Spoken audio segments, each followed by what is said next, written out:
بچه‌ها امیر عباس یادتونه؟ یاد میگیرم اما فراموش کردم. الان بلاگر شده. بریم یه ویدیو جدیدشو ببینیم. یادته روز اول خواستگاری وقتی گفتم چرا میخوای با من ازدواج کنی چی گفتی؟ بله یادمه، خوب یادمه. آقا شما که میدونید قراره با این بچه کلیپ بسازید، چرا بهش نقش بابا میدید؟ فکر میکنید ما اینجوریم؟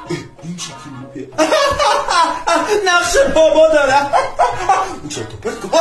نقش بابا داره. گفتم در زندگی میخواهم یک نفر را خوشبخت کنم. پس چی شد اون وعده وعیدا؟ خوشبخت کردم دیگه. وا کیو؟ همون بدبخت فلک زده میخواست که تو رو بگیره، من احمق نداشت. عالی بود بچه‌ها. امیر عباس این ساندیس اومد رو آورده بود بخورید. خب بچه‌ها کلیپ بعدی موضوعش در مورد تجاوز به دختره. خب امیر عباس تو هم متجاوزی تو داستان. بریم.